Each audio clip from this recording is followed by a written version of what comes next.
2025 has been a chaotic year. We've had tariffs, volatility, and now we have war in the Middle East again. I'm going to break down in this video the exact strategy that I'm using to turn the panic into profits going forward. We're going to review the sectors that are ready to explode and which ones do really well in times of war and uncertainty. And if you stay to the end, which I want you to do, we're going to cover one of the top option trades that I believe for the next 10 years is going to be awesome, and it's going to do really well during this time with what's going on in the Middle East. So stick around for that, and let's jump into it. Should be a fun video for you all. I appreciate you for being here. One thing I ask, one thing only, hit that like button down below. If you're new and you're not subscribed yet, you're welcome to do that as well. We're at an all-time high. And with that, again, I appreciate y'all for being here, and it helps get the video out to more people. So let's jump into it. Historically, stocks get hit. They fall in the first 30 days of a war during wartime.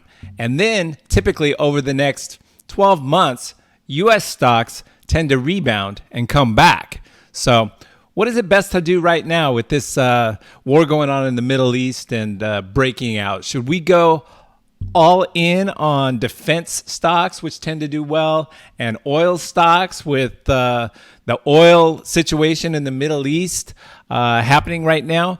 Or should we put our money in cash and bonds and kind of sit on the sidelines like a lot of people are doing, and then wait until the smoke clears in 30 days and then come back in when the stocks are low and take advantage and ride the market up over the next 12 months? What do you think's best? Let me know in the comments below, and I'll jump into next the history and what typically happens and the best strategy going forward. And again, stay to the end. I've got one stock that's going to do great.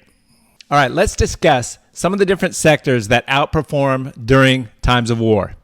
First, there's the defense stocks. And why does it outperform during war? Well, increased government spending.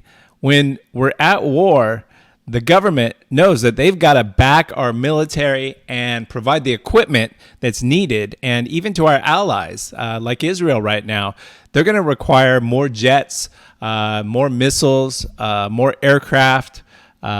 So definitely we want to be aware that stocks like Lockheed Martin, Northrop Grumman, and Raytheon all have performed very well during times of war.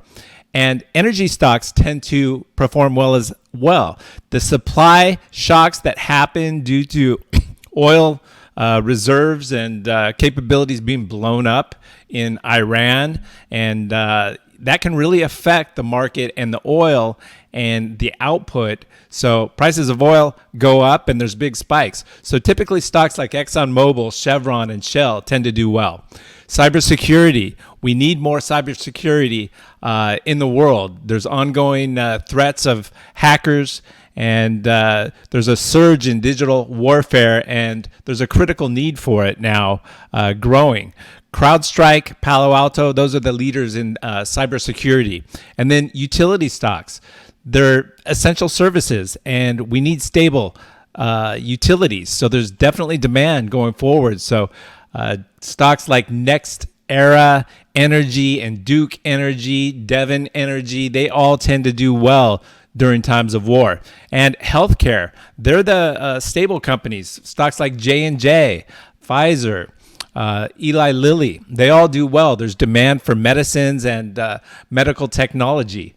And then finally, agricultural stocks do really well. So food security and supply chain disruptions really tend to make those agriculture stocks do well. So Deere, companies that supply equipment for agriculture, Caterpillar, Archer Daniels, Midland, they all do really well during times of war. So in summary, oil and defense typically do well if you get in early. However, a lot of the retail investors are too late.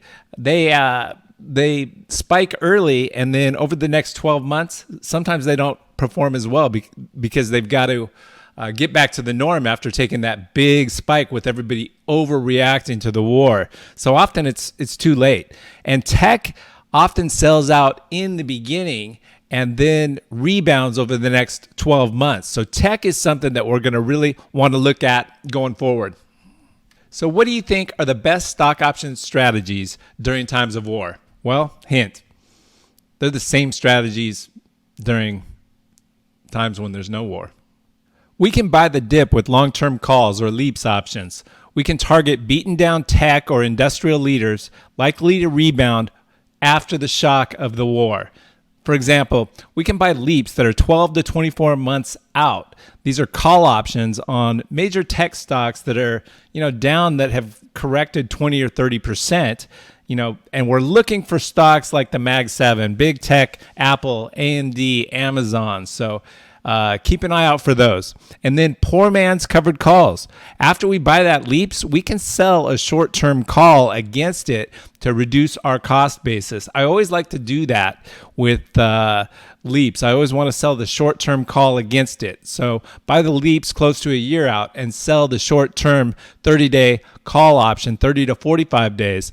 And then any pullback or move down in the market, we can close out that short-term call and capture profits in both directions. And we can do it safely. Leaps are the most capital efficient trade out there, one of them at least. You're buying the stock, or you're not buying it, you're controlling 100 shares of stock for maybe 1/5 the cost that it would be to go ahead and buy that 100 shares of stock outright.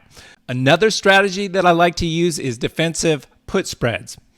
We can buy puts on overvalued sectors to hedge downside risk. We use the proceeds from selling the out-of-the-money puts to reduce our cost. And we can use sector rotation with options as well. We can use call spreads on defensive energy, healthcare, or cybersecurity stocks to capture sector outperformance without tying up the full capital. So does this playbook work over and over? Does history repeat itself? Well, yeah. First the panic, the sell, and the sector rotation, then a broad recovery. And what works really well is buying the dip combined with DCA, dollar cost averaging, and that's the secret.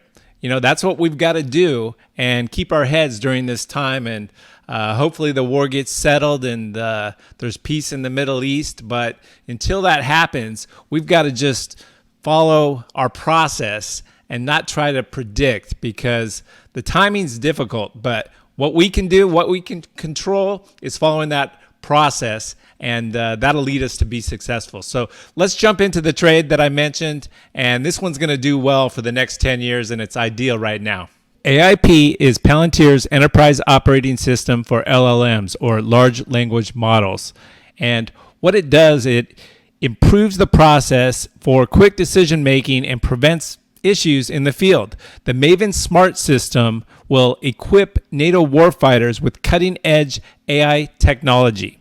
And Palantir's revenue is outstanding. Their total revenue grew 39% year over year, and not only the total revenue in government, but commercial as well. Commercial grew 71%, while government grew 45%. So with that defense spending coming in, they're not totally just dedicated to defense.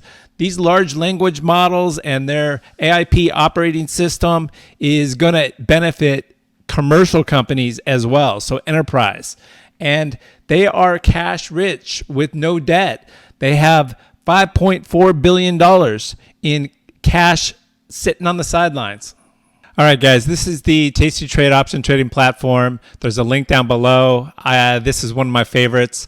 Lots of benefits if you go through my link and check it out. Let's see. Let's jump into the trade. You punch in PLTR right here. We're on the trade tab, and PLTR, and then this brings up the option chains. And what we're going to do is a leaps option. We're going to buy that first in order to put on a poor man's covered call. And we're going to look at the March. It's 276 days to expiration. You can see right here in the middle. We're going to click on that option chain to open it up. And then we've got calls on the left, puts on the right. We are going to buy the 135 in the money call strike 135 strike call option for $35.75. Now, when we click on that, buy is right here on the, so it's on the left, the calls, but then buy ask is on the right and the bid sell is on the left. But because we're buying the call option, we want to click on this 35.70.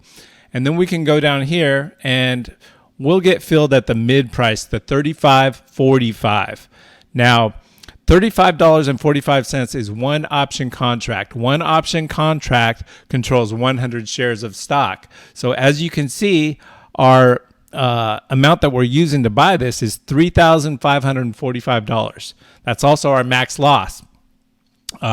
So unlike owning the stock, you can only lose $3,500 if it goes down. But I'm not worried about Palantir at all.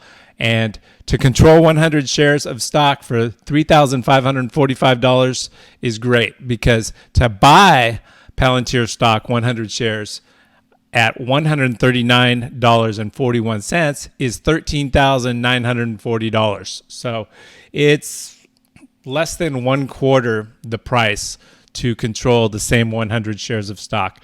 Now, what I like about this platform is you can go to curve mode right here, and just like owning the 100 shares outright, as the stock price increases in value, your profit does as well. So 35.45. If we get up where this is going, and I'm sure it'll get there, it's just a matter of when. But once we get up to, it's going to go to 200, in my opinion, and our profit at expiration is $4,539 right here at a price of $199. So that's more than 100x return on the Leaps option. So what we're going to do, I'm going to go back to the table mode, and now we're going to sell the short-term call. So we're buying a long-term out 276 days. So not quite a year, but just under. And then I'm going to open up the July 18th. This is the regular option chain, and this is 31 days to expiration. And we're going to sell a call against this. So let's open up that chain, and instead of buy the call, we're going to sell the call. And we can sell the 145 for and collect $655. So $6.55. That brings our cost down to under $3,000. That immediately goes in our account when we place this trade. However, I'm going to allow a little bit more upside, and I'm going to go to the 150 strike. So this will allow $10, almost $11 to the upside on the Leaps, and let us collect almost $500. So that is still, watch when we click on this, it's going to bring down the cost from $35.45 to $3,000 roughly. But let's see, the 150, boom, yep, $3,055 now.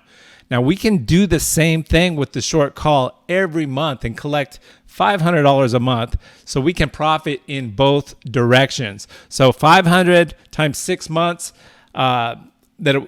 the cost is $3,000. If we collect $500 a month, that's going to be 6 months, and we can control the 100 shares of stock for free. So with this, we hit review and send and place the trade. All right, guys, be sure and download the free options workshop in the link below. It talks about the benefits of utilizing stock options over buying stock outright. Remember to hit like and subscribe. If you got something out of this video, be sure and watch this next one.